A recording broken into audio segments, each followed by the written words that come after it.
الحمد لله رب العالمين وبه نستعين ونصلي ونسلم على أشرف الأنبياء والمرسلين وآله وأصحابه أجمعين أما بعد كأركانوች ውጭ ያሉ ግዴታዎችን ሙአሊፉ እየዘረዘሩልን ነው። እናም የሐጅ ግዴታዎች ተብለው ከሚጠቀሱ ሩክኖች ውጭ ያሉ ዋጅባት እዚህ ላይ ተጠቅሰዋል። የመጀመሪያውን አብራርተን ነበረ الإحرام من الميقات የሚለውን ማለት ነው። ሁለተኛው ደግሞ እዚህ ላይ እንደገለጹት ورمي الجمار الثلاث ሶስቱን የሚወረወሩትን ጉድጓዶች ያው መወርወር ማለት ነው። الجمار የሚለው ቃል ጀምራ የሚለው ብዙ ቁጥር ነው።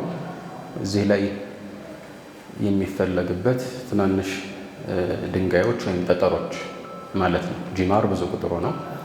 ጀምራ ሲባል ትንሽ የድንጋይ ጠጠር ማለት ነው።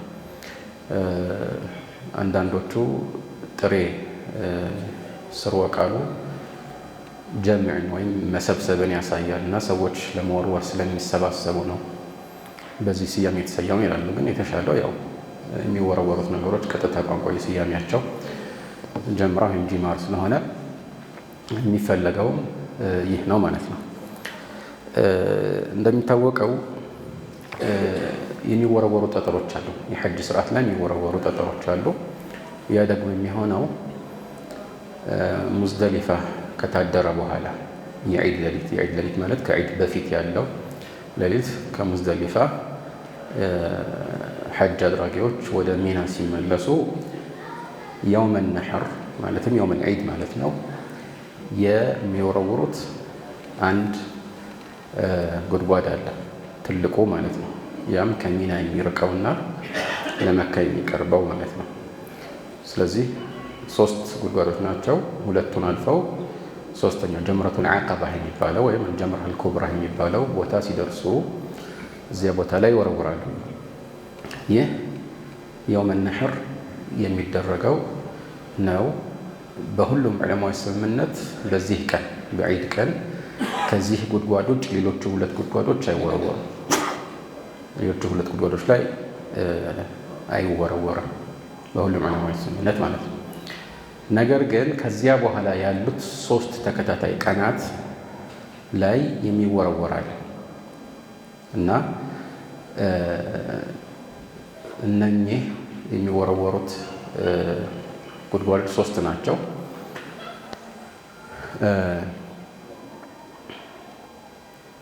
አንደኛ እነዚህ ሲወረወሩ የጊዜ ገደብ አለው። እሱን ማወቅ ያስፈልጋል። የዒድ ቀን ውርወራን አስመልክቶ ያው የዒድ ቀን ነው የሚወረወረው ፀሐይ ከወጣ በኋላ ማለት ነው። ፀሐይ ሳይወጣ በፊት መወርወር ይቻላል ወይ? የዒዱ ቀን ውርወራን ፀሐይ ሳይወጣ በፊት መወርወር ይቻላል ወይ? የተወሰኑ ዑለማዎች እንደዛ ይላሉ። ሻፊዒያዎችና ሐነቢላዎችን ጨምሮ ከእኩለ ሌሊት በኋላ ቶሎ ሄዶ አንድ ሰው ቢወርወር ችግር የለውም ይላሉ። ነገር ግን ከማስረጃ አንጻር የተሻለው ፀሐይ ሳይወጣ ከመወርወር መቆጠብ ነው። ፀሐይ ሳይወጣ ከመወርወር መቆጠብ ነው። ምክንያቱም መልእክተኛው ዓለይሂ ሰላቱ ወሰላም ከሙዝደሊፋ ከእኩለ ሌሊት በኋላ አስቀድመው እንዲሄዱ የፈቀዱላቸው ደካሞች ነበሩ። ለምሳሌ ልጆች፣ የተወሰኑ ሴቶች አስቀድመው እንዲሄዱ ፈቅደውላቸዋል። ግን አስቀድመው እንዲሄዱ ፈቀዱላቸው ማለት በደረሱበት ጊዜ ፈጅር ሰላት ሳይደርስ ወይም ፀሐይ ሳይወጣ በፊት መወርወር ይችላሉ የሚለውን የግድ አያስይዝ አይደል? ወአማ ሐዲሱ አስማ ፊ ሰሒሕ አስማ መልእክተኛውን ዓለይሂ ሰላቱ ወሰላም አስፈቅዳ ሄዳ ከዛ በኋላ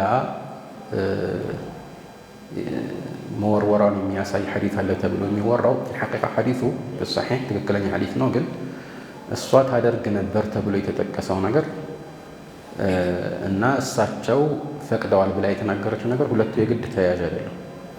እሷ ጀመራት ወርወራ ከዛ ሶላት ትሰግዳለች፣ ፈጅር ሶላት። ስለዚህ ከፈጅር በፊት ራሱ ትሰግዳለች ማለት ነው፣ ተወረውራለች ማለት ነው። ከፈጅር በፊት ራሱ ተወረውራለች የሚለውን ያሳያል። ግልጽ ነው። ነገር ግን እስኪ ነጋ አንጠብቅም ወይ ስትባል መልእክተኛው ዓለይሂ ሰላቱ ወሰላም ለሴቶች ፈቅደዋል አለች። ለሴቶች ፈቅደዋል አለች። ይህንን ስትል ምናልባት መልእክተኛው የፈቀዱት ያው ከዚህ በፊት እንዳልነው ከእኩለ ሌሊት በኋላ ከሙዝደሊፋ መንቀሳቀስን ብቻ ሊሆን ይችላል። ለምን ከተባለ ምክንያቱም ሌላ ሐዲስ ላይ ሐዲስ ኢብኑ ዓባስ الذي أخرجه أصحاب السنن መልእክተኛው ዓለይሂ ሰላቱ ወሰላም ከሴቶች ጋራ ትናንሽ ልጆችን ከእኩለ ሌሊት በኋላ ከሰው አስቀድመው እንዲሄዱ ፈቅደውላቸው ነገር ግን አይ በኒይ ላ ተርሙ ሐታ ተጥለዕ الشمس ሌላ ዘገባ ደግሞ قال جعل يلطح أفخاذنا وغيلمة بني عبد المطلب وقال أي بني لا ترموا حتى تطلع الشمس ፀሐይ እስኪወጣ ድረስ ግን አትወርውሩ አላቸው። መሄድን ፈቀዱላቸው ግን በግልጽ ቋንቋ ፀሐይ እስኪወጣ ድረስ አትወርውሩ አላቸው። ግልጽ ነው። ስለዚህ አስማ የተናገረችው አሻሚ ነገር ነው። መልእክተኛው መሄድን ሲፈቅዱ በዚያው መወርወሩን የፈቀዱ መስሏት ሊሆን ይችላል። ግን እብን ዓባስ ሐዲሱን በግልጽ ተናግሮታል። ወመን ሐፊظ ሑጀቱን ዐላ መን ለም የሕፈዝ አይደል? ቅድሚያ የምንሰጠው እዚህ ላይ በግልጽ የመልእክተኛው ንግግር ያስተላለፈልንን ዘገባ ነው። ስለዚህ በዚህ መሰረት መወርወር አይገባም። ታዲያ ምንድን ነው ጥቅሙ? እኩለ ሌሊት ካለፈ በኋላ መንቀሳቀስ ተፈቅዶላቸው ፀሐይ እስኪወጣ ድረስ ለምን ይጠብቃሉ ከተባለ ሰዎች አስለን እኩለ ሌሊት ላይ አይለቀቁም። ወደፊት እንደምናየው ትክክለኛው አቋም ሌላው ሰው ፈጅር ድረስ እዛ መቆየት አለበት።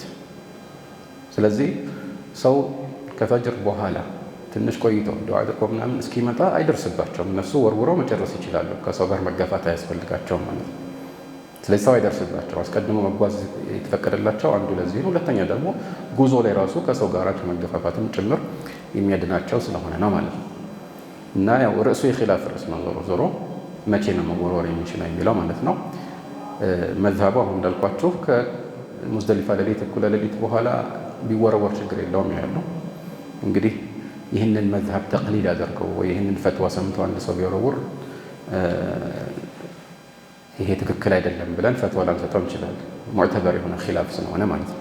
ለማንኛውም የዒድ ቀን ውርወራ የሚጀምረው ፀሐይ ከወጣችበት ጊዜ ጀምሮ ነው ማለት ነው። ባጭሩ የሚያበቃው የዒድ ቀን ውርወራ ብቻ ነው የምላችሁ። የሚያበቃው መቼ ነው? አንዳንድ ዑለማዎች እስከሚመሽ ድረስ ይቻላል ይላሉ። ይሄ እንዲያውም ብዙ ኺላፍ የለውም። እስከሚመሽ እንደሚቻል ችግር የለም። ከመሸ በኋላ ይቻላል ወይ? ከመሸ በኋላ ማለት ፀሐይ ከገባች በኋላ ይቻላል ወይ የሚለው ውዝግብ አለበት። አንድ ሐዲስ አለ في الصحيح መልእክተኛው ዓለይሂ ሰላቱ ወሰላም የዒድ ቀን ሰዎች እንዲህ ሳላደርግ እንዲያደረግኩኝ ብለው ቅደም ተከተል ያዛቡ ሰዎች ጥያቄ ጠየቋቸው። አንደኛው ዘገባ ላይ አንዱ ምን አላቸው? ረመይቱ ባዕደማ አምሰይት አላቸው። وهذا في الصحيح ረመይቱ ባዕደማ አምሰይት ከመሸው በኋላ ነው የረወርኩት አላቸው። ኢፍዐል ወላ ሐረጅ አሉት። ችግር የለውም ትሰራም ማለት ነው። ይሄ ግልጽ ሐዲስ ነው። ግን አንዳንድ ዑለማዎች አይቻልም። ምክንያቱም አምሰይቱ የሚለው አሻሚ ቃል ነው። መሳእ በአረብኛ ምሽት እንደማለት ነው። ምሽት ማለት ፀሐይ ሳይገባ በፊት ያለውንም የቀን ክፍለ ጊዜ ሊያካትት ይችላል።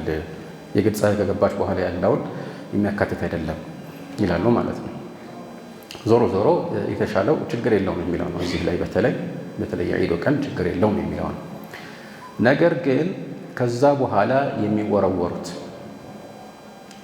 ውርወራዎች ማለትም የተቀሩት 3 ቀናት ከዒድ ቀናት በኋላ 11ኛ፣ 12ኛ እና 13ኛ ቀናት ላይ የሚወረወሩ ውርወራዎችን በተመለከተ አብዛኞቹ ዑለማዎች በመረጡት አመዛኝ አቋም መሰረት መወርወር የሚቻለው ፀሐይ ካዘነበለች በኋላ ነው። በሌላ አነጋገር ከእኩለ ቀን በኋላ ከዙሁር ጊዜ በኋላ ማለት ነው። ከዙሁር ሰላት ጊዜ በኋላ ነው መወርወር የሚቻለው። ለምን? ምክንያቱም መልእክተኛው ዓለይሂ ሰላቱ ወሰላም ይህን ሰዓት ጠብቀው ነው የሚያደርጉት። ሐዲስ ጃቢር ላይ ፀሐይ ካዘነበለች በኋላ ነው የምንወረውረው የወረወር ነው ይላል። ወእብን ዑመር ፊ ሰሒሕ ምን ይላል? ኩና ነተሐየን ዘዋለ ሸምስ አው አንተዙለ ሸምስ ይላል። ቀብለ አን ነርሚ ነተሐየን ማለት ነው ያኒ ወቅቱን እንጠባበቅ ነበር ማለት ነው። ምን አጠባበቃቸው? ያኒ ከዛ በፊት የሚቻል ቢሆን ኖሮ ያደርጉት ነበር አይደል? ግን ማለት ወቅቷን ተጠባብቀን ልክ ሲያዘነብለንን መወርወር እንጀምር ነበር ማለት ነው። ስለዚህ አብዛኛው ዑለማዎች ከዚህ በፊት አይቻልም ይላሉ። ከዚህ በፊት አይቻልም ይላሉ። طيب ማታስ ማታ እንደማይቻል ይስማማሉ። ማታ ላይ መወርወር አይቻልም፣ እነዚህ የተቀሩት 3 ቀናት ላይ ማለት ነው። ግልጽ ነው። ነገር ግን ይህ ሲባል አንድ ማወቅ ያለብን ነገር አለ። አሁን እዚህ ላይ ሙአሊፉ እነኚህን ጉድጓዶች መወርወርን አስመልክቶ ግዴታ ነው ብለው ዋጅባት ብለው ማለት እዛ ውስጥ ያካተቱት። አንዳንድ ዑለማዎች ግዴታ ማለት ለምሳሌ የ3ቱ ቀን ውርወራ እንደ አንድ ግዴታ ነው ይላሉ። እንደ አንድ ግዴታ ነው። ግልጽ ነው። ስለዚህ ምን ማለት ነው? አንድ ሰው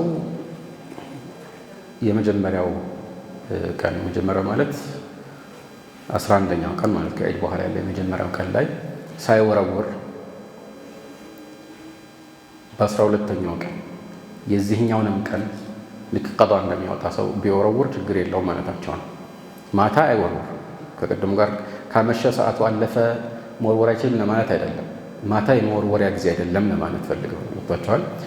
ነገር ግን በመጀመሪያው ቀን ያልወረወረ የዚህኛውን ያለፈውን ውርወራ በሁለተኛው ቀን መወርወር ይችላል። የሁለቱን ቀን ያልወረወረ በሶስተኛው ቀን መወርወር ይችላል። እንደ አንድ ግዴታ ነው ይላሉ። ግልጽ ነው አይደለም? አጠራቅሞ መወርወር ይችላል። ለምን? መልእክተኛው ዓለይሂ ሰላቱ ወሰላም ለምሳሌ ለአልዓባስ ብን ዓብዱል ሙጠሊብ እንደዚሁም ለተወሰኑ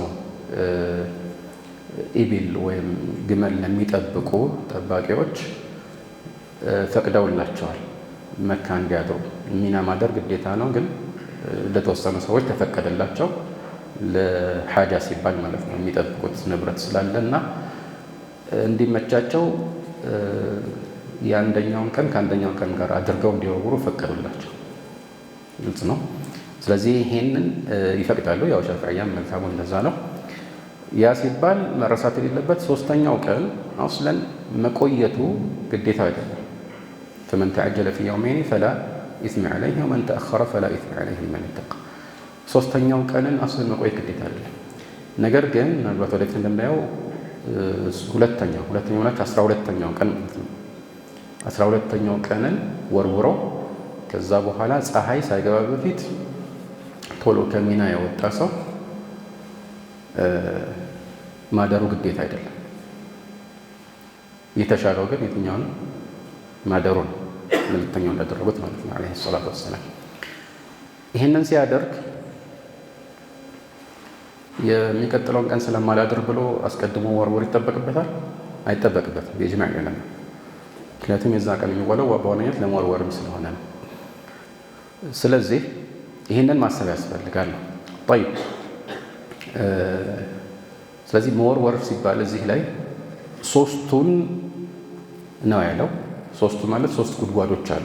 ረሚዩል ጂማር አሰላት ጂማር ጠብዓን ጀምራህ ነው። ጀምራህ አስሉ የሚወረወረው ጠጠር ቢሆንም እዚህ ላይ የሚፈለግበት ቦታው ነው አይደለም። እና በእነዚህ በ3 ቀናት ወይም 3ኛው ቀን ለማያደርሰው በ2 ቀናት የሚወረወሩት 3ቱ ናቸው። ጠይብ ይህን ሲያደርግ ከዚህ ጋር ተያያዥ የሆኑ አንዳንድ የሚነሱ ጥያቄዎች አሉ፣ ወይም ተያያዥ የሆኑ ንዑስ ጉዳዮች አሉ። እነሱን በተወሰነ መልኩ ማመላከት እንችላለን። የመጀመሪያው 3ቱን ጉድጓዶች በቅደም ተከተል መወርወር ግዴታ ነው ወይስ ግዴታ አይደለም? ማለት ቅደም ተከተል ማለት መልእክተኛው እንዳደረጉት መጀመሪያ ከትንሹ፣ ከዛ መካከለኛው፣ ከዛ ትልቁ። ትንሹ ሲባል ከሚና ወይም መስጂድ አልኸይፍ የሚባለው ለምሳሌ ከሱ የሚቀርበው ከሱ ይጀመራል፣ ከዛ እየራቀ ይሄዳል ወደ መካ ማለት ነው። ይሄ ነው የሚደረገው ማለት ነው። ይህንን ማድረግ ግን ግዴታ ነው ወይስ ሱና ብቻ ነው? ከዚህ ጀምሮ ለምሳሌ ከትልቁ ወደ ትንሹ የሚመለስ ይቻላል ወይ? ኺላፍ አለ በዑለማዎች መካከል። የተሻለው አለማድረግ ነው። መቼም አንድ ሰው ተሳስቶ ካልሆነ በቀር ሆን ብሎ ሱናን መጣሱ ተገቢ አይደለም። ግን እንደ አጋጣሚ ቅደም ተከተሉን ቢጥስ መወርወር የተባለው ነገር እስከተገኘ ድረስ ወላሁ አዕለም ግዴታ አጓዷል ማለት ይከብዳል። ግዴታ አጓዷል ማለት ይከብዳል ማለት ነው። ጠይብ ሌላው ረሚዩል ጂማር የሚለው ቃሉን ስንመለከት ረሚ የሚለው ቃል ምንን ያሳያል? መወርወርን ያሳያል። ረሚ በቋንቋ ደረጃ መወርወር አይደል? በአሁኑ ተጨባጭ አይመችም እንጂ የሆነ ሰው ለምሳሌ ድንጋዮቹን አንስቶ ሳይወረወር እዛ ድንጋዮች የሚወረወሩበት ቦታ ላይ በእጁ ቁጭ ቢያደርግ በሁሉም ዑለማዎች ስምምነት እንደወረወራ አይቆጠርለትም። ግዴታውን አልተወጣም። ግልጽ ነው። ነገር ግን ኢልቃእ ማድረግ ለምሳሌ ወይም በትንሹ ጠርሕ ማድረግ በጣም ሳይወረው በትንሹ እንደዚህ ለቀቅ ቢያደርገው ወረወረ ያስብለዋል ወይ? አንዳንድ ዑለማዎች አያስብለውም። ለምን? ረሚ በቋንቋ ደረጃ በደንብ መወርወርን ነው የሚያሳየው ይላል። በደንብ መወርወርን ነው የሚያሳየው ይላል። ግን ወላሁ አዕለም በትንሹም ቢሆን ከእጁ ከለቀቀው ችግር የለውም። ከእጁ ከለቀቀው ችግር የለውም። ስለዚህ ከኺላፍ ለመውጣት ወርወር ማድረጉ ተገቢ ነው ማለት ነው። ነገር ግን ይህንን ሲያደርግ በተቻለ አቅም ድንበር ባላለፈ መልኩ መሆን አለበት። አንደኛ ጠጠሮቹ አነስተኛ መሆናቸው ነው ሱና። እነኚህን ጠጠሮች ከየትም ቦታ ሊለቅም ይችላል። በሁሉም ዑለማዎች ስምምነት ከየትም ሊለቅም ይችላል። በትክክለኛው እንኳን የተወረወረባቸው ጠጠሮች የሚሆነው ችግር የለውም። ግልጽ ነው። ከየትም ሊለቅም ይችላል። ግን ሱናው ከሙዝደሊፋ አስቀድሞ መልቀም ነው ወይስ ከሚና እዛው ሲደርስ መልቀም ነው? ኺላፍ አለው። ለምን? ዘገባው ላይ መልእክተኛው ዓለይሂ ሰላቱ ወሰላም እልቁጥ ሊልሐሳ ብለው ለአልፈድል ብን ዓባስ ትእዛዝ ሲያስተላልፉለት ቀኑ ይህን ያሉበት ጠዋቱ የዛ የሙዝደሊፋ ንጋት ላይ ነው። ስለዚህ የሙዝደሊፋ ንጋት ማለት ሚና ሳይገቡ በፊት ነው። ምክንያቱም ከሙዝደሊፋ የሚንቀሳቀሱት መቼ ነው? ፈጅር ተሰግዶ ትንሽ ፀሐይ ወጋገን ሲገኝ ሙሉ ለሙሉ ሳይወጣ በፊት መንቀሳቀስ ይጀምራሉ። እና ያኔ ማለት ነው እንደዛ ያሉት ወይስ ሲደርሱ ነው? ያኔ ከሚና ነው ወይስ ከሙዝደሊፋ ነው? ብዙ ዑለማዎች የሚሉት ከሙዝደሊፋ ይሻላል። ለምን? ሲመጣ ቀጥታ ወደ ሚና ሲገባ ቀጥታ ሌላ ነገር ውስጥ ከሚገባ መወርወር እንዲያመቸው ይላሉ። ግልጽ ነው። ዞሮ ዞሮ ሁሉም ችግር የለውም። ግን መጠኑ የድንጋዩ መጠን አነስተኛ መሆኑ ነው ሱና። እንዲያውም ተገቢ የሚሆነው እሱ ነው። ምን ይላሉ? ሐዲስ ላይ እንደምት በሚስሌ ሐሳ አልኸዝፍ ኸዝፍ ማለት አስሉ እንደዚህ በሁለት ጣቶች ሁለት ጠቋሚ ጣቶች መካከል ተደርጎ ጠጠርን እንደዚህ መወርወር ነው። ይሄ ክልክል ነው በመሰረቱ። ግን እዚህ ላይ የተፈለገው ምንድን ነው? የድንጋዩን መጠን ለመጠቆም ነው። በዚህ መልኩ የሚወረወረው የድንጋይ መጠን ማለት ነው። እና ዑለማዎች ሲያብራሩት የባቄላ ያክል ባቄላ እናቀናል የባቄላ ያክል ትንሽ ነው ማለት ነው። ይህንን አሉና መልእክተኛው ዓለይሂ ሰላቱ ወሰላም ወይም ይህን አሳይተው ምን አሉ? ቃል ቢሚስሊ ሃዚሂ ፈርሙ ወኢያኩም ወልጉሉወ ፊዲን ፈኢነማ ሀለከ መን ካነ ቀብለኩም ቢልጉሉዊ ፊዲን። በእነዚህ በትናንሽ ጠጠሮች ወርውሩ እና በዲን ላይ ድንበር ከማለፍ ተጠንቀቁ፣ አደራችሁን ከእናንተ በፊት የነበሩትን ሰዎች ያጠፋቸው በዲን ላይ ድንበር ማለፍ ነውና ብለው ከልክለዋል። ስለዚህ አንዳንድ ሰዎች ስሜታዊ የሆነው ትላልቅ ነገሮችን መወርወራቸው ወይ ትልቅ ድንጋይ መወርወራቸው ተገቢ አይደለም። አንዳንድ ሰው ያው እዛ ጋር የሚወገረው ሸይጣን እንደሆነ ያስባል። ታሪኩ መሰረት አለው።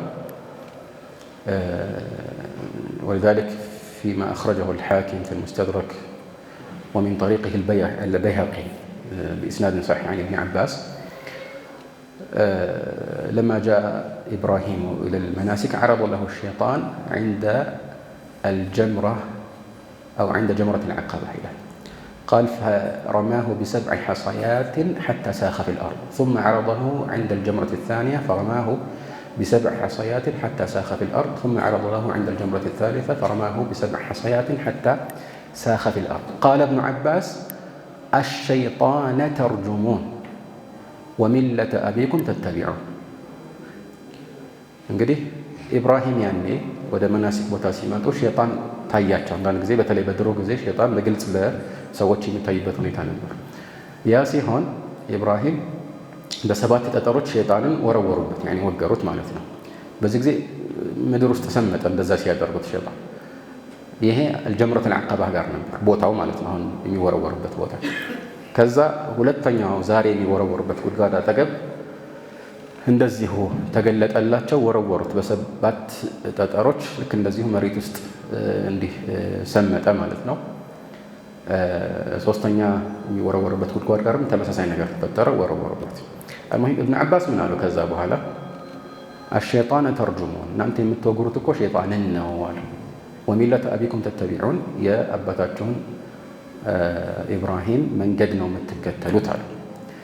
ያ ማለት ግን ዛሬ ስንወረውር የምንወግረው ሸይጣን ነው ማለት አይደለም። ሐታ እብን ዓባስ አሸይጣን ተርጅሞን ብሎ ለምን ይሄ ገለጻ የሚፈለግበት ምንድን ነው?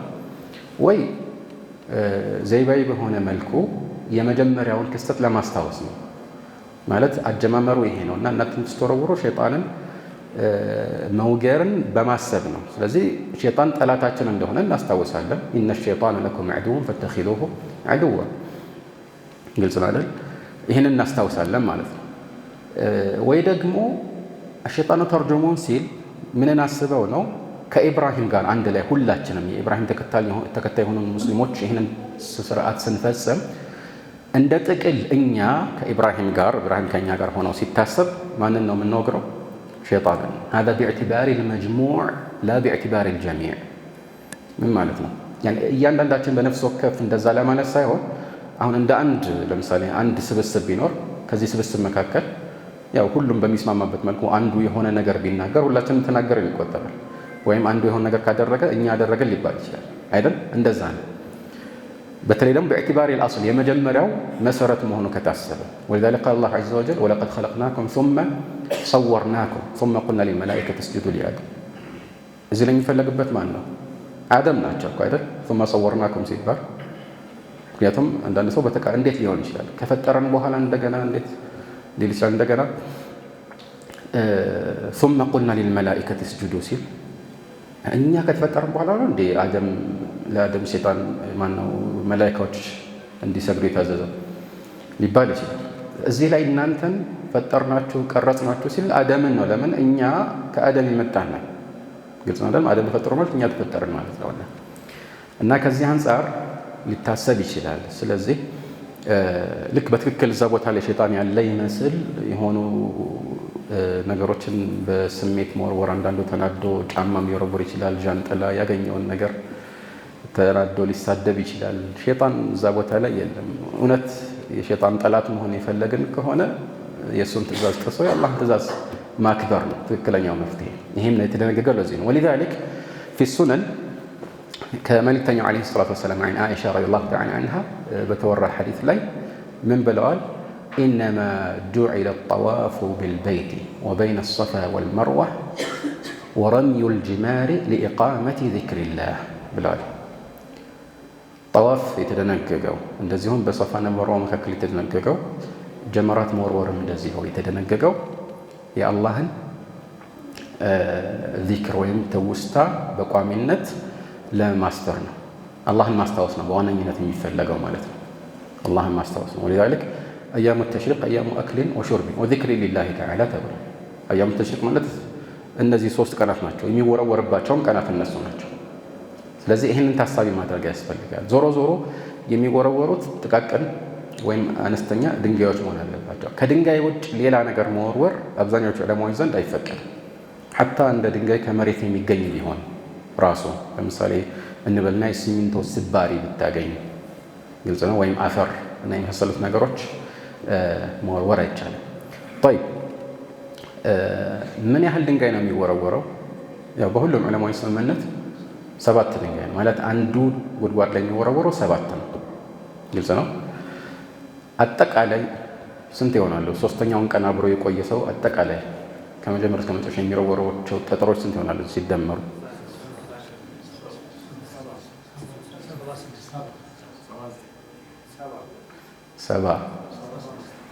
76 79 21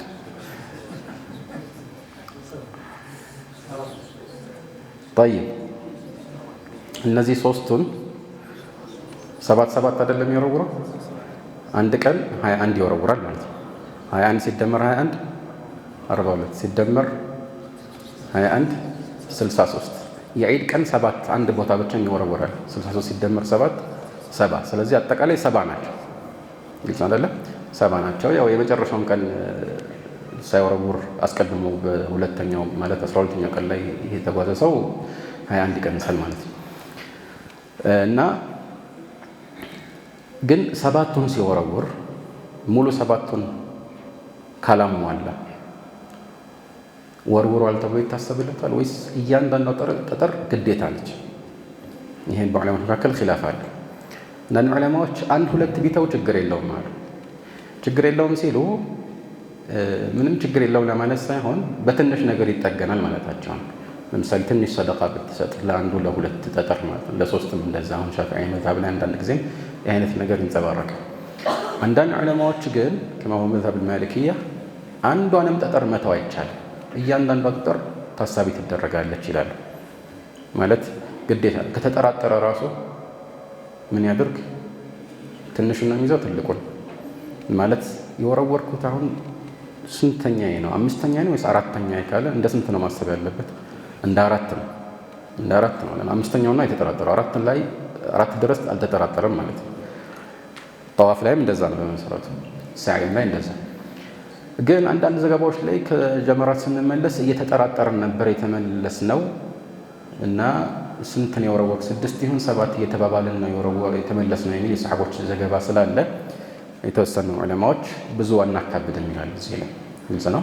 ያው ማረጋገጥ ተገቢ ነው። ግን ለምሳሌ ወርውሮ መጥቷል፣ ግን 5 ነው 6 ነው 7 በመሰረቱ መሙላቱ ግዴታ ቢሆን ልክ እንደ ጠዋፍ አናከም። ጠዋፍ ቢሆን ለምሳሌ 6 ነው ወይ 7 ነው እርግጠኛ አይደለሁም ቢለን አንድ መጨመር አለብን ነው አለን፣ እዛ ከሆነ ያልቆየ ከሆነ ማለት ነው። ይሄ ግን እንደዛ ብዙ የሚጠና ጉዳይ አይደለም ማለት ነው። እና ያው አፈጻጸሙን በተመለከተ ከዚህ በፊት ባጭሩ ተጠቆምኩት።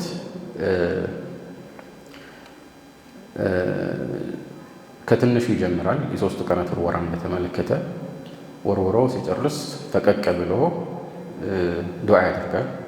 ሁለተኛው ላይ እንደዛው ፈቀቅ ብሎ ዱዓ ያደርጋል። ሶስተኛው ላይ ዱዓ አይደረግም፣ ዝም ብሎ ይመለሳል ማለት ነው። እንደዚህ ያደረገ ይቀጥላል። ይሄ ሱና ነው። ዱዓ ማድረጉ ማለቱ ግዴታ አይደለም። ከእያንዳንዱ ውርወራ ጋር አላሁ አክበር ማለትም ሱና ነው። ተክቢር መዓ ኩሊ ሐሳ እንደዚህ ሲወረውር አላሁ አክበር ማለቱም ሱና ነው ማለት ነው። እና በዚህ መልኩ መወርወሩ ነው የሚደነገገው ማለት ነው። በመቀጠል ምን ይላል? ወልሐልቅ ይላል። ይህ እንግዲህ ከላይ ጠቅሶታል። አንዳንድ ኑስኻዎች ላይ ወይም የእጅ ጽሑፍ መሰረቶች ወይም መዛግብት ላይ አለ የለም በሚለው ጉዳይ ላይ ያው ያሳለፍነው ማብራሪያ አለ እና ግን ዞሮ ዞሮ ወላሁ አዕለም ሙአሊፉ በመዝሀብ ውስጥ ካለው ኺላፍ የመረጡት አቋም ሐልቅ ወይም ተቅሲር ማለት ፀጉርን መላጨት ወይም ማሳጠር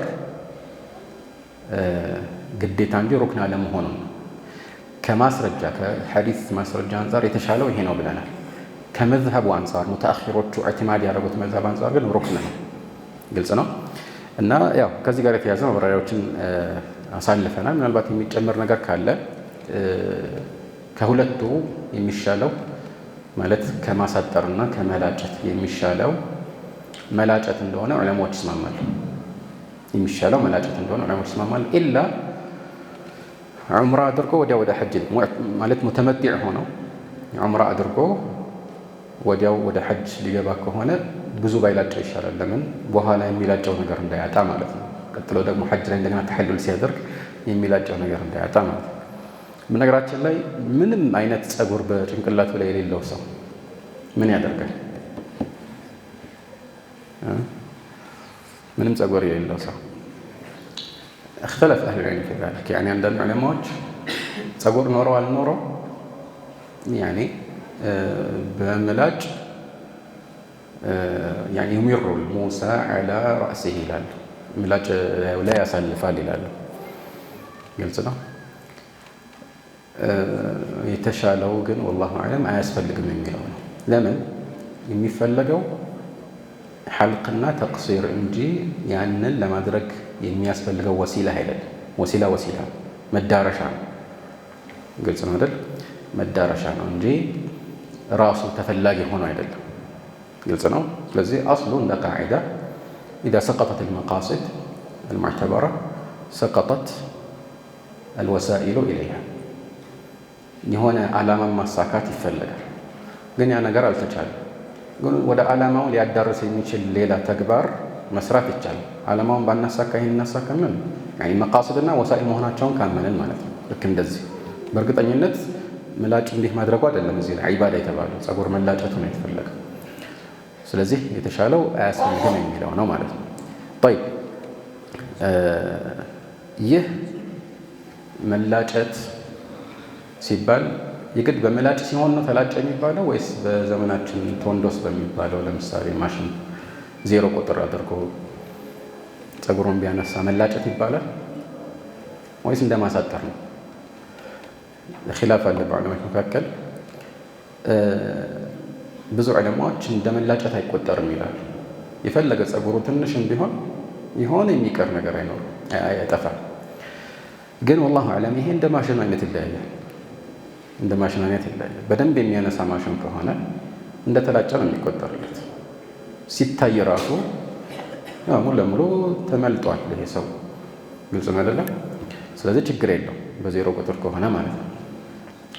ስለዚህ የግድ ምላጭ በራሱ ተፈላጊ አይደለም ማለት ነው። ወይ ምላጭ ወይ ምላጭን የሚተካ ነገር የግድ ተፈላጊ አይደለም። መላጨት በሁሉም ዑለማዎች ስምምነት የሚደነገገው ለወንዶች ብቻ ነው፣ ለሴቶች አይደነገግም። ለምን? አንደኛ ሐዲስ ላይ አንዳንድ ዘገባዎች ላይ ለይሰ ዐለ ኒሳኢ አልሐልቅ ኢነማ ዐለይሂነ ተቅሲር የሚል ዘገባ አለ። ሴቶች መላጨት የለባቸውም፣ እነሱ የሚገባቸው ማሳጠር ብቻ ነው የሚል አለ።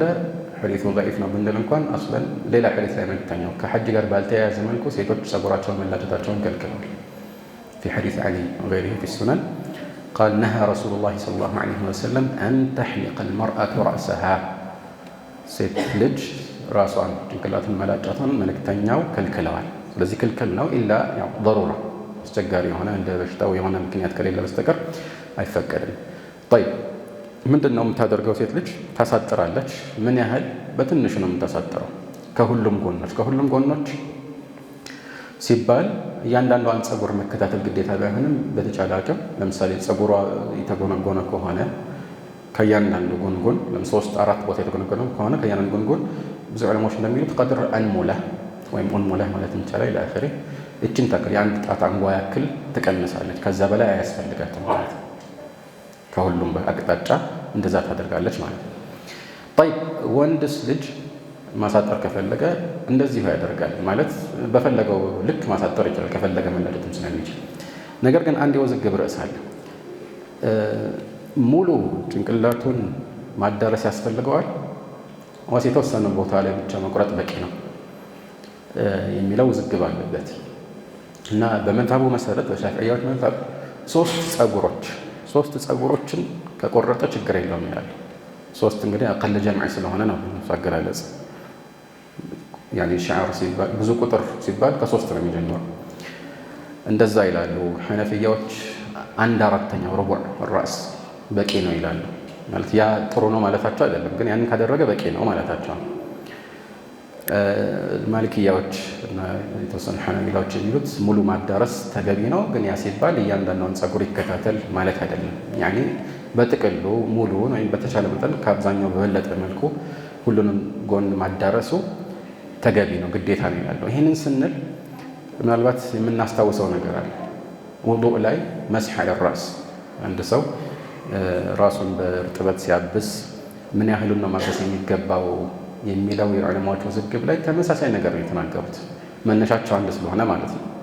የሆነ ነገርን አስመልክተው ማድረግ ሲባል አሁን ሐነፊያዎች ብዙ ጊዜ የዛን ነገር 1/4 ካደረክ ይበቃል ይላሉ። ሻፊዒያዎች እንደዚህ ፀጉር ነገር ከሆነ 3 ብዙ ቁጥሩ ገባቸው። ሌሎች ማሊክያዎችም መስሕ ሲደረግም ሙሉ ራስ ነው የሚደረገው። ለምን ያኔ ራስ የሚለው ቃል አስሉ ሁሉንም ያካትታልና ሙሐሊቂነ ሩኡሰኩም ወመቀሰሪን ሲል ለምሳሌ አስሉ ሙሉ ራስን ነው የሚያካትተው የሚል አቋም አላቸው። የተሻለው እሱ ነው። የተሻለ መጠን ብዙ ሰዎች እንደሚያደርጉት ከዚች አንድ መውሰድ እንዲህ መቁረጡ ተገቢ አይደለም ማለት ነው።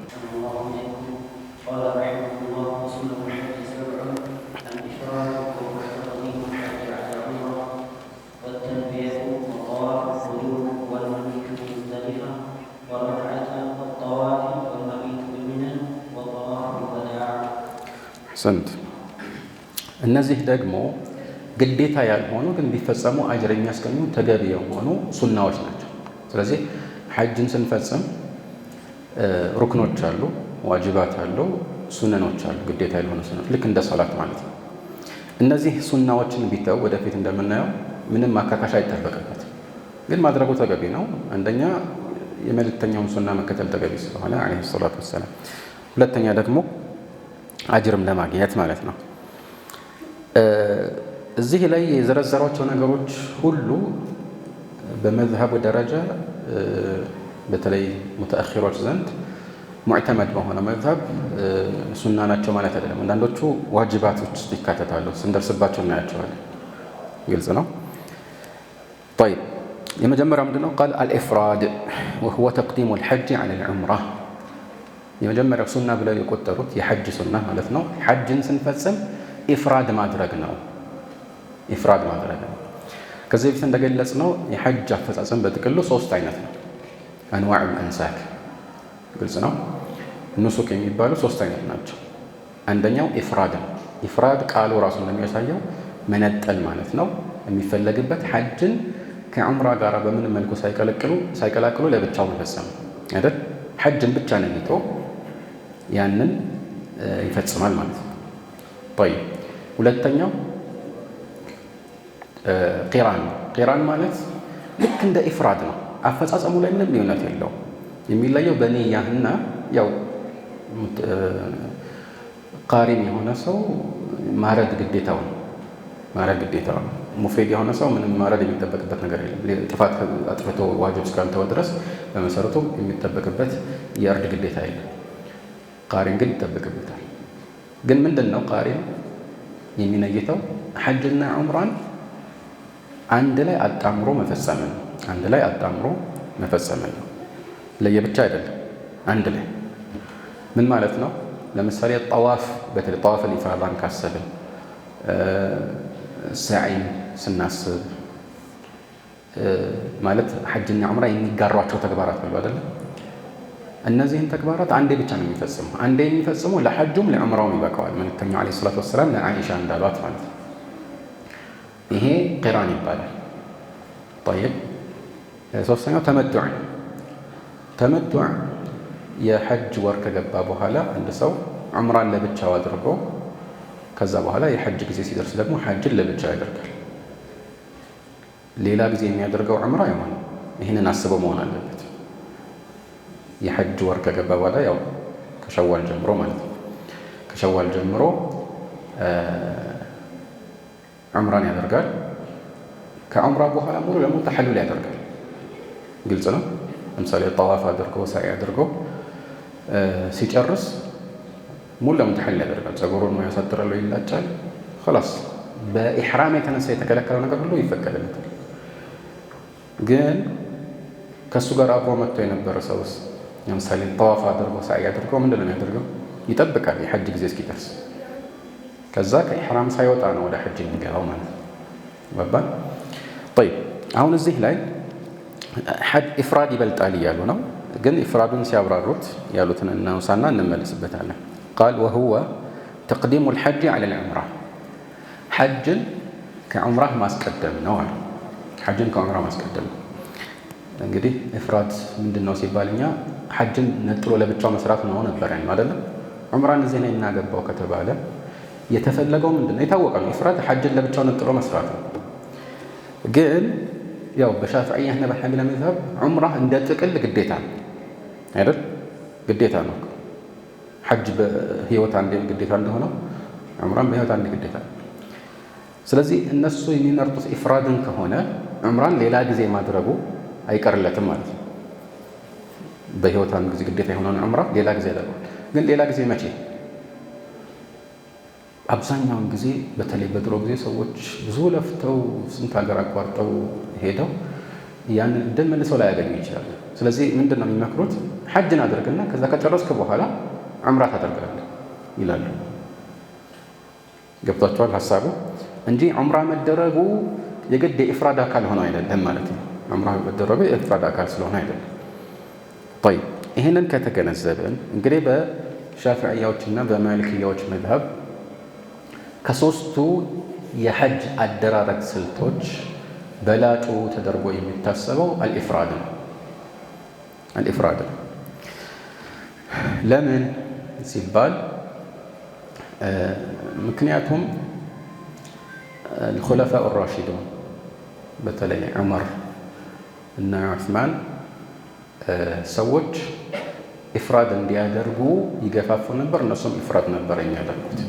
ዑርዋ ብን ዙበይር እንደሚያወራው ፊ ሶሒህ ሌሎችም ማለት ነው። ግልጽ ነው። ይህንን ይላሉ። ችግሩ ምንድን ነው? ብዙ የሐዲስ ዘገባዎችን ስንመለከት የሚደግፉት የተሻለ የሚሆነው ወይ ተመቱዕ ነው ወይ ደግሞ ቂራን። ጠይብ የተወሰኑ ዑለማዎች ይቻላል ብለው የመረጡት እንግዲህ ያው ሌላ ነው ማለት ነው። ተመቱዕ ነው ከማ ሁወ መዝሀብ አልሐናቢላ፣ የተወሰኑት ደግሞ ቂራን ነው። ጠይብ ከምን አንጻር ተመቱዕ የተሻለ ነው አሉ ሌሎች ዑለማዎች ከማ ሁወ መዝሀብ አልሐናቢላ? ምክንያቱም መልእክተኛው ዓለይሂ ሰላቱ ወሰላም ሰሓቦችን እንዲያደርጉ ያዘዟቸው ይህንን ነው። ግልጽ ነው። ያዘዟቸው ይህንን እንዲያደርጉ ነው። አብዛኛዎቹ ሰሓቦች ሐጅን እየተወጡ ፊ ሐጀቲል ወዳዕ ከሳቸው ጋር ሲያደርጉ ማለት ነው። ከዛ በኋላ መልእክተኛው ዓለይሂ ሰላቱ ወሰላም ዑምራ አድርጉ ብሎ አዘዟቸው። እየተጓዙ በሄዱ ቁጥር ወደ ዑምራ ቀይሩት አሏቸው። እንዲቀይሩት ራሱ እያስገደዱ ማለት ነው። እሳቸው ግን ተመቱዕ አላደረጉ። በዚህ እስጥላህ መሰረት ማለት ነው ተመቱዕ አላደረጉ። ለምን? ምክንያቱም እሳቸው ሀዲን ይዘው መጥተዋል። ሀዲ ማለት የሚታረድ መስዋዕት የሚቀርብ እንስሳ ግመል ነው። በዛን ጊዜ ይዘውት የነበረው እየነዱ ነበር የመጡት እና ለሐጅ ስርዓት እንደዚህ አይነት ሀዲ እየነዳ የሄደ ሰው ተመቱዕ ማድረግ አይችልም። ወደ ዑምራ ቀይሮ ተሐሉል ማድረግ አይችልም ማለት ነው። ለዚህ ነው መልእክተኛው ዓለይሂ ሰላቱ ወሰላም ሰሓቦችን ያዟቸው። መጨረሻ ላይ ሲያስገድዷቸው ስለ ራሳቸው ሲጠየቁ ምን አሉ መልእክተኛው ዓለይሂ ሰላቱ ወሰላም?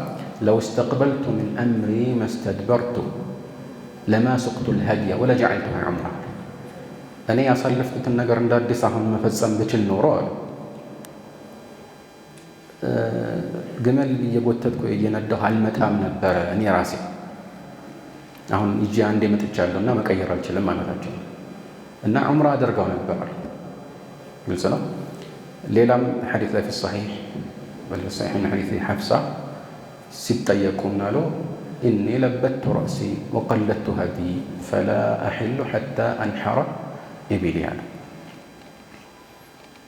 እኔ በቃ ፀጉሬን የሆኑ ነገር እንዳይበታተን ያው ቀብቼ መጀመሪያውኑ ተሐሉል ለማድረግ ተዘጋጅቼ ሀዲ እየጎተትኩ ወይም እየነዳሁ ይዤ መጥቻለሁ። ስለዚህ እስካሁን ድረስ ተሐሉል አላደርግም አሉ። ዑምራ ጨርሶ ሌሎቹ እንዳደረጉት ተሐሉል አላደረጉም። ግልጽ ነው። ይሄ ነው እንጂ የከለከላቸው መልእክተኛው ዓለይሂ ሰላቱ ወሰላም ግን ሰሓቦችን ምን ብለው አስገድዷቸዋል? ተመቱዕ እንዲያደርጉ አስገደዷቸው። ግልጽ ነው። አስገድዷቸው። እንዲያውም የሚደንቃቸው ተመቱዕ ማድረግ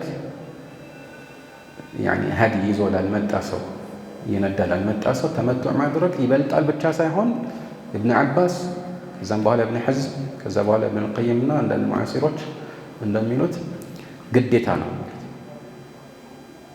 እየነዳ ያልሄደ ሰው ተመቱዕ ማድረጉ ግዴታ ነው። መልእክተኛው አስገዳጅ በሆነ መልኩ ነው ሰሓቦችን ያስገድዷቸው ይላሉ። ግልጽ ነው አይደል? ነገር ግን አዎ መልእክተኛው ዓለይሂ ሰላቱ ወሰላም ሲጠየቁ ሱራቃ ብን ማሊክ ሲጠይቃቸው ከማ ፊ ሐዲስ ጃቢር ፊ ሰሒሕ አረአይተ ሙትዓተና ሃዚሂ አሊዓሚና ሃዛ አም ሊአበዲል አበድ አላቸው። ይሄ ሙትዓ የሚባለው ተመቱዕ ነው። ለዚህ ዓመት ብቻ ነው ወይስ እስከ ዘላለም ነው አላቸው። በል ሊአበዲል አበድ አሉት። ከዛ ደኸለቲል ዑምረቱ ፊል ሐጅ ኢላ የውም ልቅያማ ዑምራ ሐጅ ውስጥ ገብቷል እስከ ቅያማ ቀን ድረስ አሉ መልእክተኛው ዓለይሂ ሰላቱ ወሰላም።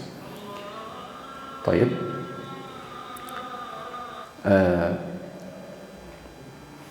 ግን የተወሰኑ ዑለማዎች የሚሉት ይህ የሁል ጊዜ ድንጋጌ ተብሎ በመልእክተኛው አንደበት የተነገረው አሉ ዑምራ በሐጅ ወራት መደረጉ ወይም ደግሞ ፈስኽ ማድረግ መቻሉ ነው። ሐጅን ነይቶ ከዛ ወደ ዑምራ መቀየር። ፈስኽ ማለት ይሄ መጀመሪያ ሐጅ ነበር የነየቱት ሌላ ሆኖ መልእክተኛው እንዲቀይሩ አስገድዷቸው። ይሄ አብዛኛው ዑለማዎች ዘንድ አይቻልም ማለት ኢላ ኢማም አሕመድ እሳቸው ይህ ሁሉ 10 ምናምን ሰሓቢ ያወራው ሐዲስ እያለ አይቻልም ልል ነው እንዴ ብለው ይቻላል አሉ ፈስኽ ማድረግ። ግልጽ ነው። እና አልሙሂም ምንድነው ግዴታ አይደለም የሚለውን መልስ ሲሰጡ ግዴታ ቢሆን እንኳን መልእክተኛው አለይሂ ሰላም የሚያስገድዱት ሰሓቦችን ብቻ ነው እንጂ ሁሉንም አይደለም። ግዴታነት ለሰሓቦች ብቻ ነው አሉ። ለምን ለሰሓቦች ብቻ? ምክንያቱም በዚያን ጊዜ ፊ አሽሁሪል ሐጅ በሐጅ ወራት ዑምራ ማድረግ በጃሂልያው ስርዓት እሳቤ መሰረት እጅግ በጣም ትልቅ ጋጠ ወጥነት ተደርጎ ይታሰብ ነበር። ከማ ጃአ ፊ ሰሒሐይን من حديث عبد الله بن عباس قال كانوا يرون العمرة في أشهر الحج من أفجر الفجور في الأرض ويقولون أو يجعلون المحرم صفرا ويقولون إذا برأ الدبر وعفى الأثر وانسلخ صفر حلت العمرة لمن اعتمر. يعني جاهلية سوتش عببان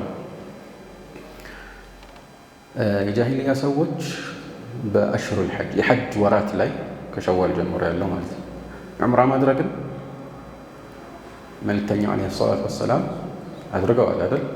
ግን በጃሂልያው ማህበረሰብ እሳቤ መሰረት ይህ በጣም ትልቅ ጥፋትና ብልግና ተደርጎ ነው የሚታሰብ። እንዴት በሐጅ ወር ዑምራ ታደርጋለህ ተብሎ ማለት ነው። ይሄ ደግሞ የሌለ ነገር ነው። እዚህ መልእክተኛው 4 ዑምራ አድርገዋል። በትክክለኛው አቋም መሰረት 4ቱም ፊ ሸህር ዚል ቃዕዳ የተደረጉ ናቸው። 4 ለብቻ ዑምራ ያደረጉ ከሐጅ ውጭ ማለት ነው፣ ወይም ከሐጁ ጋር ያለውን አስበን ማለት ነው። ግልጽ ነው። ያ ከመሆኑ ጋር ይሄ የጃሂልያ አመለካከት ቅሪት ሙሉ ለሙሉ እንዲጠፋ መልእክተኛው ዓለይሂ ሰላቱ ወሰላም ማስገደድ ፈልገው ነው። ሐዲሱ ይህንን ያሳያል። ምን ይሉ ነበረ? አንደኛ ጊዜውን ይቀያየሩ ነበር፣ ሙሐረም እና ሰፈርን ማለት ነው እንደተለመደው። እነመ ነሲኡ ዚያደቱን ፊል ኩፍር እንደሚለው አላህ ሱብሓነሁ ወተዓላ። ጠይብ ኢዛ በረአ ደበር ማለት በግመል ላይ እንግዲህ ያው የሚጓዙበትን ኮርቻ አድርገው አይደለም ረጅም ጉዞ የሚጓዙት። ለረጅም ጊዜ ሲጓዙበት የግመል ጀርባ ይቆስዳል እና ማለታቸው ነው ያ ሲሻለው ቁስሉ ሲድን ማለታቸው ነው።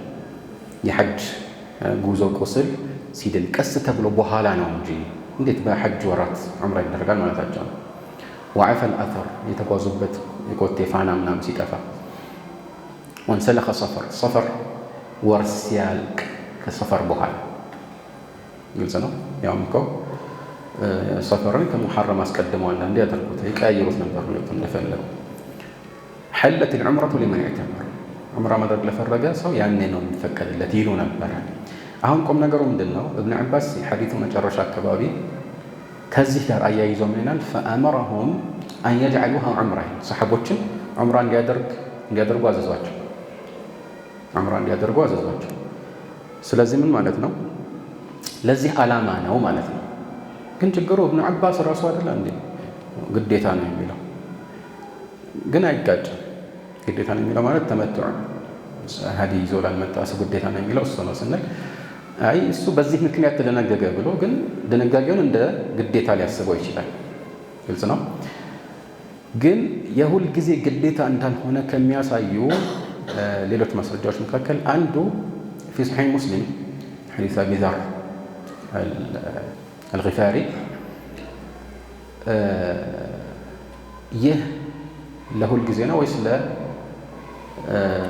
ለዚህኛው ዓመት ለሰሓቦች ብቻ ነው ተብሎ ሲጠቅ በለና ኻሳ አለ፣ ለእኛ ብቻ ነበር አለ። ተመቱዕ የተደነገገው ማለት ግን በምን መልኩ የትኛው ነው ለእኛ ብቻ ያለው? እሱ ለእኛ ብቻ ያለው እሱ ጭራሽ መደንገጉን ነው አይደለም። ተመቱዕ እንደሚቻል ሁሉም ይስማማሉ። በነገራችን ላይ ኢጅማዕ ተጠቅሰዋል። ሶስቱም እንደሚቻሉ ኢጅማዕ ተጠቅሰዋል። ተመቱዕ፣ ቂራን፣ ኢፍራድ እንደሚቻለው ኢብኑል ሙንዚር እና ሌሎች ዑለማዎች ኺላፍ የለውም ይላሉ እንደ ጥቅል ሲታይ ማለት ነው። ስለዚህ የተመቱዕን መደንገግ አይደለም መቼም ለእኛ ብቻ ነው የተደነገገው የሚለው ምን ሊሆን ይችላል? ወይ በግዴታነት ሐታ ሐጅ የነየቱ ሰዎች ወደ ዑምራ የሚቀይሩት በማስገደድ የተደነገገው፣ ወይም ፈስኹ እንዳጠቃላይ ከሐጅ ወደ ዑምራ መቀየር የተደነገገው ለእኛ ብቻ ነው ማለቱ ሊሆን ይችላል። ግልጽ ነው። ግን የተሻለ ወላሁ አዕለም በግዴታነት የተደነገገው ለእኛ ብቻ ነው። ከዛ ውጭ ግን ለእኛ ከኛ ውጭ በኋላ ላይ የሚመጣ ሰው አንዴ ተደንግጓል፣ ህጉ ሰርጿል። መልእክተኛው ዓለይሂ ሰላም በሰዎች ልቦና ውስጥ የነበረውን የጃሂልያ አመለካከት ቅሪት አስወግደዋል። ስለዚህ ከዛ በኋላ ኢፍራድም አንድ ሰው ቢያደርግ ችግር የለውም። ዑምራ በየትኛውም ጊዜ ቢያደርግ እንደሚፈቀድ አንዴ ስለሰረጸ ማለት ነው። እንዲህ አይነት አቋም ያላቸው ዑለማዎች አሉ። ዞሮ ዞሮ እዚህ ላይ የተሻለ ብለው የመረጡት እነሱ ኢፍራድ ነው። የተወሰኑ ዑለማዎች ግን ተመቱዕ ነው ሲሉ መነሻቸውን አይደል ያኒ ግዴታ ነው ባንል እንኳን ከማ ይقول ኢማም አሕመድ ግዴታ ነው ባንል እንኳን ምንድን ነው አሉ የተሻለ ይሄ ነው ብለው ኢማም አሕመድ መርጠዋል። ተመቱዕ ይሻላል አሉ። ግልጽ ነው። طيب የተወሰኑ ዑለማዎች ከመወደል መዝሀብ አልሐነፊያ ምን አሉ የሚሻለው በላጩ ቂራን ነው። ለምን መልእክተኛው ዓለይሂ ሰላቱ ወሰላም ያደረጉት እሱ ነውና አላህ የመረጠላቸው ነው የሚሻለው። ግልጽ ነው። ላሸክ አላህ የመረጠላቸው ለእሳቸው ይሻላል። ምንም ጥርጥር የለውም። ምንም ጥርጥር የለውም። ለዚህ ነው አንዳንድ ዑለማዎች ምን አሉ ሀዲ እንትን የተርጅሕ እንደሚያደርጉት ሀዲ እየነዳ የመጣ ሰው እሱ ከኢፍራድ ይልቅ ምንድን ነው የሚሻለው? ቂራን ነው ይሻለዋል። ሀዲ ያልያዘ ሰው ግን ተመቱዕ ይበልጥለታል። ግልጽ ነው። ጠይብ አሁን እዚህ ላይ አንድ ልናውቀው የሚገባ ነገር መልእክተኛችን ዓለይሂ ሰላቱ ወሰላም ምን ነበሩ? ቃሪን ነበሩ ወይስ አይደለም? ይሄ ራሱ ኺላፍ አለው። ኺላፉ መነሻው ከዘገባዎች ኺላፍ የመጣ ነው። ከሰሓቦች ዘገባዎች የምናገኘው የተለያየ አይነት እንድምታ ያለው ነገር ነው። አንዳንዶቹ ተመቱዕ ላይ እንደነበሩ እየተናገሩም አሉ። ይሄ ግን በፍጹም ሊሆን አይችልም። ኢዛ አረድና ተመቱዕ ዐላ አልመዕና ኢስጢላሒ ማለት ነው። ዑምራ አድርገው ተሐሉል አድርገው ከዛ በፍጹም መልክተኛ እንዳላደረገው ግልጽ ነው። ግን እንዲህ አይነት ዘገባዎች አሉ። እንዴት ነው ከሌሎች ዘገባዎች ጋር የምናስታርቀው? በሰሓቦች አንደበት እንዲያውም በቁርአን ራሱ ተመቱዕ የሚለው ቃል የተለመደውን እኛ ተመቱዕ ብለን የምንጠራውን ብቻ ሳይሆን ቂራንንም ይወክላል። ፈመን ተመተዐ ቢልዑምረቲ ኢለል ሐጅ ሲል በውስጡ እኮ ቂራን ራሱ ተመቱዕ አለበት። ምን ማለት ነው? እንግዲህ በዋነኝነት ተመቱዕ ሲባል ከዑምራ ስርዓት ሙሉ ለሙሉ ወጥቶ ከዛ የተከለከለ ነገር ማለት በኢሕራም ተነሳ የተከለከለውን ፍቁር ነገር ልብስ እንደመልበስ ከሚስቱ ጋር እንደመገናኘት የመሳሰሉት ነገሮችን መፈጸም ሙትዕ ነው። ይሄ ታስቦበት ተመቱዕ ይባላል። ግን በሌላ በኩል ቂራን ራሱ እንደዚህ ባያደርግም በውስጡ ተመቱዕን አዘዋል። ምን ማለት ነው ተመቱዕ? እዚህ ላይ ያኒ ለዑምራ ሌላ ጉዞ ከማምጣት ሐጅና ዑምራን በአንድ ጊዜ ማድረጉ هذا نوع من التمتع አይደለም? ያኒ ሩኽሳን መያዝና ጥቅም ማግኘት ነው አይደል? በአንድ ጊዜ ሁለት ነገር መፈጸም እኮ ጥቅም ማግኘት ነው። ቁርአን ላይ ይህንን ነገር ፈመን ተመተዐ ቢልዑምረቲ ኢለል ሐጅ ፈመስተይሰረ ሚነል ሀዲ በሁሉም ዑለማዎች ስምምነት ቃሪንም ሙተመቲዕም ሀዲ ግዴታው ነው ማድረግ። ይዞ መጣም አልመጣ ማለት ነው። ይዞ ስለመጣ ብቻ አይደለም፣ እዛም ገንዘብ ከፍሎ ገዝቶ ወይ በሆነ መልኩ እንግዲህ ማድረግ ይኖርበታል ማለት ነው። ያን ካልቻለ 3 ቀን ሐጅ ላይ 7 ቀን ደግሞ ሲመለስ ያው እንደሚጾም ይታወቃል። ስለዚህ ይሄ ትክክል አይደለም። ነብያችን አለይሂ ሰላቱ ወሰላም ሙፍሪድ ነበሩ፣ ሐጅን ነው የነየቱት የሚሉት ዘገባዎችን ያኒ በውስጡ ዑምራን ያዘለ ሐጅን ለማለት ታስቦ ሊሆን ይችላል ሰሓቦቹ፣ ወይ ደግሞ አንዳንዶቹ አላወቁ ሊሆን ይችላል። ነገር ግን ኢብኑ ቀይም እንደሚሉት ወደ 17 ትክክለኛ የሰሓቦች ዘገባ 17 ሰሓቦች የዘገባው ብቻ ሳይሆን የሰሓቦቹ ቁጥር ራሱ አንዳንዶች እንደውም ቁጥሩን ከፍ ያደርጉታል፣ ወደ 20 ምናምን ይደርሳሉ። እነዚህ ሰሓቦች ሁሉ የመሰከሩት ጥቂት ሰሓቦች ከመሰከሩት ወይም ከነሱ ከተላለፈው ዘገባ ይበልጣል። ምንድነው እነዚህ ሁሉ ሰሓቦች የመሰከሩት? መልእክተኛው ዓለይሂ ሰላቱ ወሰላም ቃሪን ነበሩ፣ ቂራን ነበር የፈጸሙት። ወذلك قال الإمام أحمد لا أشك أن النبي صلى الله عليه وسلم كان قارنا መልእክተኛው ዓለይሂ ሰላቱ ወሰላም ቃሪን እንደነበሩ ምንም አልጠራጠርም ይላሉ ኢማም አሕመድ። ምንም ጥርጥር የለውም ማለት ነው። ግልጽ ነው። እና ከዚህ አንጻር ቂራን ይበልጣል ያሉ ዑለማዎች አሉ። ግን እሳቸው ራሱ እኔ ቂራን ያደረግኩት እንዲህ ስለሆነ ነው፣ ስለዚህ እናንተ ወደ ዑምራ ቀይሩ እያሉ ያስገደዱ መሆናቸው ተመቱዕ እንደሚበልጥ ያሳያል። ሀዲ እየነዳ ላልወሰደ ሰው ማለት ነው። ግን የተወሰኑ ሰሓቦች ደግሞ ሚነል ኹለፋ ማለት ነው ዑመርን ጨምሮ ከተመቱዕ ይከለክሉ ነበረ የሚሉ ዘገባዎች አሉ። ትክክለኛ ዘገባዎች። እንዴ ኢጅማዕ አለበት አልተባለም ወይ ከተባለ ትክክለኛው ማብራሪያ እነሱ ከተመቱዕ ሲከለክሉ አይቻልም ብለው አይደለም። ነገር ግን አብዱላህ ብን ዑመር በዚህ ጉዳይ ላይ ስለ ተመቱዕ ሲያወሩ እንደሚፈቀድ ሲናገሩ አባቴ ይከለክል ነበር ሲባሉ እናንተ የአባቴ ንግግር አልገባችሁም። እሱ የፈለገው ሰዎች እዚህ ዝም ብለው ሁለቱንም ዒባዳዎች ሐጅና ዑምራን አንዴ በመጡበት አድርገው ከዛ ካዕባን እንዳይተው ነው ማለት ኸሽያ አን ተዓጠል ልካዕባ ማለት ነው። ሚነ ዙዋር የሚዘይር ሰው እንዳይጠፋ በተለያዩ አጋጣሚዎች ሰዎች እንዲዘይሩ ብሎ ነው ብለው አብራርተውታል። እና በአንድ በኩል ስታስበው እኮ ለሐጅም ለብቻው ጉዞ ለዑምራም ለብቻው ጉዞ ማድረግ እኮ ልፋቱ ብዙ ነው፣ አጅሩ ሊጨምር ይችላል። ግልጽ ነው። እና ዞሮ ዞሮ እነሱ ከለከሉ የሚሉት ዘገባዎችን በዚህ መልኩ መገንዘብ አለብን እንጂ አይቻልም የሚል አቋም ነበራቸው። ሙትዓን ይከለክሉ ነበር ሲባል ልክ መንሱኽ እንደሆነ ነገር አስበው ነው ማለት አይደለም። እንደዛ አስበው ነው ማለት አይደለም ነው። ጠይብ አልሙሂም ይህ እንግዲህ ኢፍራድ ይበልጣል የሚለው የሻፊዕያዎች ቀውል ነው።